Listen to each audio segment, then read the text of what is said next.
Welcome to Sadhana Chemistry Coaching Online Lecture. Hello बच्चों, कैसे हैं आप सब। आज की जो क्लास है आपकी, इस क्लास में हम बिलियन के अंतर्गत 5वां लेक्चर लेकर आए हैं। तो ये भी बहुत ही शानदार और अति महत्वपूर्ण क्लास है, क्योंकि हमने अनाउंसमेंट किया था पिछली क्लास में कि हम भाई राउल्ट का नियम पढ़ेंगे, और हेनरी और राउल्ट के नियम तो बिलियन में सर्वाधिक मोस्ट हैं, सबसे ज़्यादा मोस्ट माने जाते हैं। इनके क्वेश्चंस अक्सर आते रहते हैं वनडे एग्जाम्स में भी और बोर्ड एग्जाम्स में भी। तो हम सबसे पहले राउल्ट का नियम जानने से पहले हम वेपर प्रेशर को जानेंगे, वाष्प दाब को जानेंगे कि वाष्प दाब क्या होता है, वेपर प्रेशर क्या होता है, और उसके बाद हम राउल्ट का नियम जानेंगे जो 1886 में दिया गया और वैज्ञानिक राउल्ट द्वारा। लेकिन उससे पहले अगर आप नए हैं तो हमारे इस जो वीडियो, आप जो पुराने वीडियो आपने नहीं देखे हैं तो पहले आप उन वीडियोज़ को देख लें। और अगर हमारे वीडियो अच्छे लगते हैं, हमारा ये एप्लीकेशंस आपको पूर्ण सुविधा देने में समर्थ है, तो भाई इसको ज़रूर शेयर करें, अपने मित्रों को बताएं, जिससे कि वो भी अव्वल आ सकें और अच्छे मार्क्स से उत्तीर्ण हो सकें। ये हमारी जो ये पहल है, आपको परीक्षाओं में अपनी ऐच्छिक प्रतिशतता लाने के लिए ये हमने पहल रखी है कि आप मोटिवेटेड होते रहें और जो आपके अंदर के सपने हैं, जो आप साकार करना चाहते हैं, उसके लिए जैसे आप किसी भी क्षेत्र में जाते हो, जेई का क्षेत्र है, यूपीएससी का क्षेत्र है, या फिर आपका मेडिकल लाइंस नीट का क्षेत्र है, तो वहाँ पर मिनिमम परसेंटेज रिक्वायरमेंट होती है इंटरमीडिएट्स की।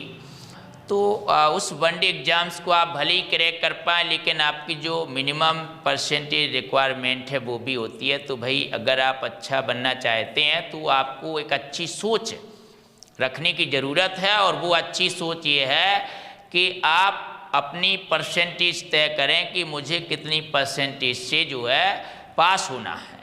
बस वो मन में रखिए और हमारे साथ लगे रहिए, बने रहिए। हम आपको बेस्ट से बेस्ट कंटेंट सबसे सस्ता, सबसे कम में, आप कूपन कोड का यूज करके केवल 500 रुपीज़ में प्राप्त कर सकते हो पूरा कंटेंट विथ डिस्काउंट के साथ। और इससे आप अपनी इच्छानुसार पढ़ाई कर सकते हैं और अपने इच्छानुसार हर चीज़ को सीख सकते हैं। फिर भी अगर कोई क्वेरी रह जाती है, कोई चीज़ आपको नहीं बनती है, तो आप हमें कमेंट लिखकर या जो है क्वेश्चंस की फ़ोटो या पीडीएफ भेजकर भी आप उसका सॉल्यूशन हमसे पूछ सकते हैं।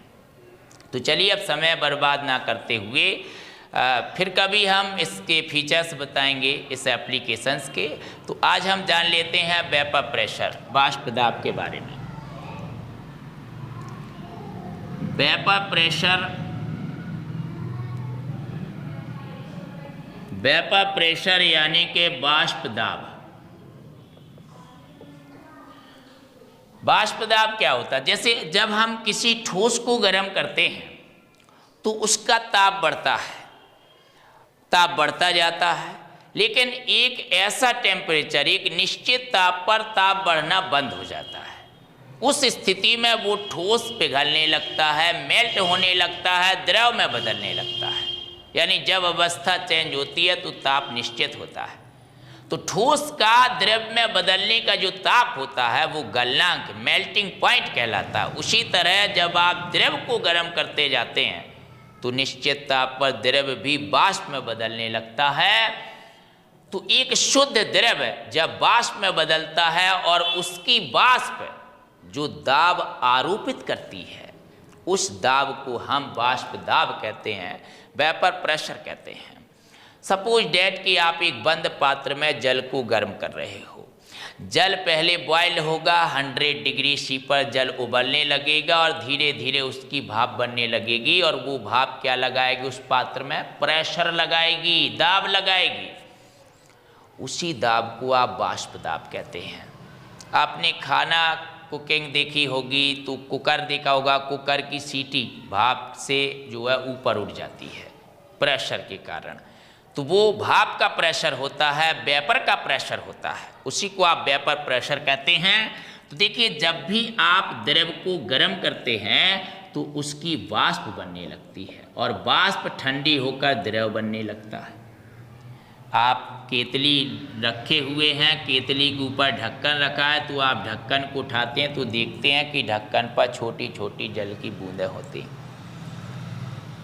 तो द्रव वाष्प में बदलती है, वाष्प द्रव में बदलता है। तो एक स्थिति ऐसी आती है कि जब द्रव और वाष्प का आपस में अंतर परिवर्तन समान दर से होने लगता है, उस अवस्था को आप केमिकल इक्विलिब्रियम यानी कि रासायनिक साम्यावस्था कहते हैं। केमिकल इक्विलिब्रियम रासायनिक साम्यावस्था कहते हैं। तो उस रासायनिक साम्यावस्था पर द्रव और वाष्प की साम्यावस्था पर वाष्प के दाब को द्रव का वाष्प दाब कहते हैं। वाष्प के दाब को द्रव का वाष्प दाब कहते हैं। तो इस कंटेनर में भैया शुद्ध द्रव भरा हुआ है, शुद्ध लिक्विड भरा हुआ है, इस कंटेनर में शुद्ध द्रव भरा हुआ है और आपने इसको गर्म कर दिया। तो गर्म कर देंगे तो इसकी कुछ मात्रा जो है वाष्प में बदल जाएगी, कुछ मात्रा, आधी मात्रा इसकी वाष्प में बदल जाएगी और कुछ मात्रा इसकी अभी द्रव में रहेगी, यानी कि द्रव और वाष्प के बीच साम्यावस्था आ जाएगी। इस स्थिति में इस द्रव द्वारा यहाँ पर जो प्रेशर लगाया जाएगा, प्रेशर जो लगाया जाएगा वही क्या कहलाएगा, वेपर प्रेशर कहलाएगा। इस वाष्प का प्रेशर ही क्या कहलाता है बेटा जी, वेपर प्रेशर कहलाता है। तो द्रव और वाष्प की साम्यावस्था पर, ये इसकी वाष्प बन गई है, वेपर बन गई है, द्रव और वाष्प की साम्यावस्था पर द्रव के वाष्प के दाब को द्रव का वाष्प दाब कहते हैं। अगर ये लिक्विड एकदम प्योर है, शुद्ध है, तो शुद्ध अवस्था का जो वाष्प दाब होता है वो भैया P0 मानते हैं, वो एकदम शुद्ध कांस्टेंट होता है, कांस्टेंट निश्चित होता है, निश्चित होता है। इतनी बात आपको ध्यान में रखनी है। अब ये डिपेंड करता है आपके द्रव की प्रकृति पर। द्रव की प्रकृति, द्रव कैसा है, उसमें जो अणु हैं, अणुओं के बीच जो आकर्षण है वो कैसा है, किस तरह की उसमें बॉन्डिंग है, द्रव की प्रकृति पर जिसका प्रभाव पड़ता है। द्रव की प्रकृति इस पर प्रभावित होती है टेम्परेचर। टेम्परेचर आप गर्म करेंगी, वाष्प बनेगी, वाष्प बनेगी, जितना ही ज़्यादा वाष्प बनेगी उतना ही ज़्यादा वेपर प्रेशर होगा। तो टेम्परेचर का प्रभाव पड़ता है वेपर प्रेशर पर और द्रव की प्रकृति का प्रभाव पड़ता है। और इम्प्योरिटी का, अगर आप इसमें कुछ अशुद्धि मिला देंगे तो वेपर प्रेशर में निश्चित ही अंतर आएगा। तो अगर शुद्ध है द्रव तो उसका वेपर प्रेशर कांस्टेंट निश्चित होता है। अब आप उसमें इम्प्योरिटी मिलाएंगे, एक बार आप वोलेटाइल सब्सटेंस यानी वाष्पशील पदार्थ की इम्प्योरिटी मिलाएंगे और एक बार नॉन वोलेटाइल सब्सटेंस अवाष्पशील पदार्थ की इम्प्योरिटी मिलाएंगे। इस परीक्षण पर राउल्ट के जो नियम है वो दो बिंदुओं पर लिखे हैं, एक द्रव द्रव मिश्रण के लिए और एक ठोस द्रव मिश्रण के लिए। एक राउल्ट का वाष्प दाब का आपेक्षिक अवनमन का नियम कहलाता है। तो राउल्ट का हम आज पढ़ने वाले हैं द्रव द्रव मिश्रण के लिए राउल्ट का नियम। द्रव द्रव मिश्रण के लिए राउल्ट का नियम, द्रव द्रव मिश्रण के लिए राउल्ट का नियम पढ़ना है बेटा जी। द्रव द्रव मिश्रण के लिए देखिए जो तरीका हम आपको बता देंगे आपको वो कहीं नहीं मिलेगा। ये मान लीजिए अगर आपने फुल कंसंट्रेशन के साथ सीख लिया तो आप जीवन में नहीं भूल सकते हैं। द्रव द्रव मिश्रण के लिए राउल्ट का नियम, ये जो राउल्ट ने नियम दिए हैं ये 1886 में राउल्ट ने नियम दिए हैं। अब द्रव द्रव मिश्रण के लिए मतलब आपके पास, आपको बिल्कुल प्रैक्टिकली बात को समझना है कि ये आपके पास एक कंटेनर है और इस कंटेनर में द्रव A भरा हुआ है, राइट। अब इसी तरह का एक छोटा कंटेनर आपका दूसरा छोटा कंटेनर है, पात्र है और इस दूसरे कंटेनर में भैया द्रव B भरा हुआ है।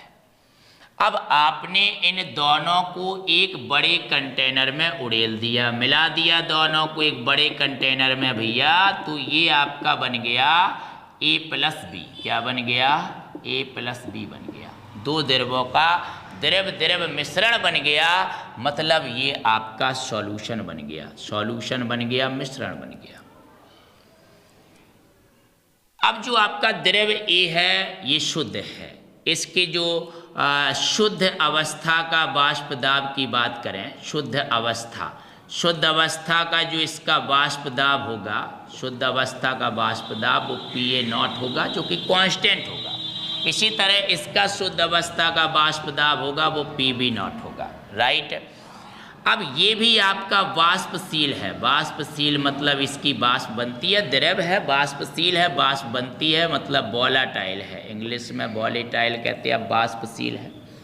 इसी तरह ये द्रव भी हमारा भैया वाष्पशील है, ये भी वाष्प, इसकी भी वाष्प बनती है, ये भी भैया वोलेटाइल है, वाष्पशील है। तो जब दोनों पदार्थ, दोनों घटक आपके वाष्पशील हैं, वोलेटाइल हैं दोनों घटक, तो ऐसे केस में वाष्प दाब बढ़ेगा, क्योंकि द्रव A का वाष्प दाब और द्रव B का वाष्प दाब दोनों ऐड हो जाएंगे। लेकिन हो सकता है कि इस मिश्रण में A की मात्रा कम मिलाई हो, B की मात्रा ज़्यादा मिलाई हो, या हो सकता है कि B की मात्रा ज़्यादा मिली हो, A की मात्रा कम मिली हो, या हो सकता है दोनों की मात्राएं बराबर मिली हो, इक्वल मिली हो। तो मात्रा को आप काय में व्यक्त करते हैं, मोल में व्यक्त करते हैं, पिछले लेक्चर्स में जान चुके हैं आप। तो मान लीजिए कि द्रव A के जो है इसमें स्मॉल n मोल है और द्रव B के इसमें कैपिटल N मोल है। तो जो A का मूल अंश हो जाएगा वो हो जाएगा n/n प्लस कैपिटल N, मतलब कि आप इसे लिख सकते हैं XA का मूल अंश। इसी तरह जो B का मूल अंश हो जाएगा वो हो जाएगा capital N/n plus capital N, ये B का मूल अंश हो जाएगा, ये A का मूल अंश हो जाएगा। तो अलग अलग मूल अंश है, तो ये विलयन पर अलग अलग दाब भी आरोपित करेंगे। A द्वारा दाब मान लीजिए PA है और B द्वारा दाब मान लीजिए कितना है, PB है। तो राउट ने ये बात जो है ये एक्सपेरिमेंट किया, इतनी बात समझ में आई तो आपको स्टेटमेंट बिल्कुल 1 सेकंड में समझ में आ जाएगा। अगर आप इतना दिमाग से समझ सकते, इतना सोच सकते हैं, तो आप इस राउट का द्रव द्रव मिश्रण के लिए जो स्टेटमेंट है, जो कथन है, वो आप 1 सेकंड में समझ सकते हैं। तो आपने द्रव A जो कि वाष्पशील था और द्रव B वो भी वाष्पशील था, दोनों को मिला दिया। तो मिलाने पर जो इस विलयन में A के मूल अंश हैं वो इतने हैं और जो B के मूल अंश है वो इतने हैं। A का जो वाष्प दाब है विलयन में वो PA है, B का जो वाष्प दाब है वो विलयन में वो PB है। तो राउट ने क्या कहा, तो राउट ने स्टेटमेंट दिया कि वाष्पशील द्रवों के मिश्रण में या विलयन में स्थिर ताप पर, एट कांस्टेंट टेम्परेचर, स्थिर ताप पर वाष्पशील द्रवों के मिश्रण में या वाष्पशील घटकों के मिश्रण का कुल वाष्प दाब विलयन में घटकों के वाष्प दाबों के योगफल के बराबर होता है। कुल वाष्प दाब मतलब उन्होंने बताया भैया कि P टोटल जो है PA प्लस PB के बराबर हो जाएगा। ये कथन है, ये स्टेटमेंट है राउट का। स्थिर ताप पर वाष्पशील घटकों के मिश्रण में या विलयन में कुल वाष्प दाब घटकों के वाष्प दाबों के योगफल के बराबर होता है। इसको 2-3 प्रकार से कह सकते हैं, और भी स्टेटमेंट है इसके जो है इसके उपलक्ष्य में वैज्ञानिक राउट के। उन्होंने बताया कि वाष्पशील घटकों के मिश्रण में, स्थिर ताप पर वाष्पशील घटकों के मिश्रण में किसी घटक का वाष्प दाब विलयन में उस घटक के मूल अंश के समानुपाती होता है। स्वाभाविक बात है, जितना ही ज़्यादा उसका मूल अंश होगा उतना ही ज़्यादा उसके वाष्प दाब होंगे भाई। तो जी भैया PA समानुपाती हो जाएगा XA और भैया PB समानुपाती हो जाएगा XB। तो वाष्पशील द्रवों के मिश्रण में, वाष्पशील घटकों के मिश्रण में स्थिर ताप पर किसी घटक का वाष्प दाब विलयन में उस घटक के मूल अंश के समानुपाती होता है। अब समानुपाती का चिन्ह हटाएंगे, आप कांस्टेंट आएगा, और शुद्ध अवस्था का वाष्प दाब भैया नियत होता है, कांस्टेंट होता है। वही कांस्टेंट के रूप में आप यहाँ यूज करते हैं। तो भैया पी ए बराबर हो जाएगा P A naught into X A, और भैया पी बी बराबर हो जाएगा P B naught into x B. तो यहाँ इसके आधार पर भी आप कह सकते हो कि वाष्पशील द्रव्यों के मिश्रण में या वाष्पशील घटकों के मिश्रण में किसी घटक का वाष्प दाब उस घटक के शुद्ध अवस्था के वाष्प दाब और विलयन में उस घटक के मूल अंश के गुणनफल के बराबर होता है। ये शुद्ध अवस्था का वाष्प दाब और ये मूल अंश है, दोनों के गुणनफल के बराबर है घटक का वाष्प दाब। तो अगर आप इसका इमेजिनेशन कर सकते हैं, इतना विचार कर सकते हैं कि हम दो द्रव्यों को मिलाएं तो द्रव द्रव मिश्रण बने, तो आप इन स्टेटमेंटों पर फोकस कर सकते हैं और आप इनको जीवन में नहीं भूलेंगे। आप इनको अपनी भाषा में एक्सप्लेन कर सकते हैं जो राउट ने बताए हैं। तो आप बता सकते हैं कि स्थिर ताप पर वाष्पशील द्रव्यों के घटकों के मिश्रण का जो कुल दाब होता है वो घटकों के वाष्प दाबों के योगफल के बराबर होता है। वाष्पशील घटकों के मिश्रण में किसी घटक का जो वाष्प दाब होता है विलयन में उस घटक के मूल अंश के समानुपाती होता है। वाष्पशील द्रव्यों के घटकों के या द्रव्यों के मिश्रण में किसी घटक का वाष्प दाब उस घटक के शुद्ध अवस्था के वाष्प दाब पी ए नॉट और विलयन में उस घटक के मूल अंश के गुणनफल के बराबर होता है। तो ये पी ए के यहाँ पर वैल्यू लिख सकते हैं, पी बी की लिख सकते हैं भैया। तो भैया पी टोटल कितना आ जाएगा? पी टोटल आ जाएगा आपका P A naught x A और plus P B naught into x B. अब विलयन में जो घटक होते हैं, जैसे घटक एक्स ए तो इसका मूलांश और एक्स बी इसका मूलांश का योगफल 1 होता है। अपने पहले लेक्चर में जाना था, विलयन के फर्स्ट लेक्चर में, अगर आपने नहीं देखा तो उसको देख लीजिए। इसके जरिए आप एक घटक का मूलांश निकालकर इस समीकरण को उपयोगी बना सकते हैं आंकिक प्रश्नों के लिए। तो आप एक्स ए या एक्स बी का वैल्यू निकाल लेते हैं और वो यहाँ पर रख देते हैं। तो आपका जो पी टोटल बन जाता है वो बन जाता है बेटा जी पी ए नॉट और एक्स ए की जगह रख देते हैं 1 माइनस एक्स बी और प्लस हो जाता है P B naught into x B. इस तरीके से राउल्ट के द्रव द्रव मिश्रण या वाष्पशील घटकों के सवालों में आप इन्हीं सूत्र का प्रयोग करते हैं, इन्हीं फार्मूलों से आप सवाल को लगाते हैं। ये आदर्श विलयन इस नियम को पूर्ण रूप से फॉलो करते हैं। Ideal solutions, non ideal solutions, अभी वाष्प प्रावस्था में ये नियम क्या होता है अभी बाकी है, इसका स्टेटमेंट अगले लेक्चर में जानेंगे आप कि डेविएशंस क्या है, विचलन क्या है, आदर्श नॉन आइडियल सॉल्यूशंस क्या हैं, आइडियल सॉल्यूशंस क्या हैं, ठीक है। और उसके बाद फिर आपका एक लास्ट पार्ट आपका बचेगा कॉलीगेटिव प्रॉपर्टीज, अणुशंग गुणधर्मों के बारे में। तो इसी तरह विलयन का कंप्लीटली अध्ययन आपको कराया जाएगा। तो आपको कैसी ये क्लासें लग रही हैं, आप अपना जो है कमेंट ज़रूर शेयर करें। धन्यवाद।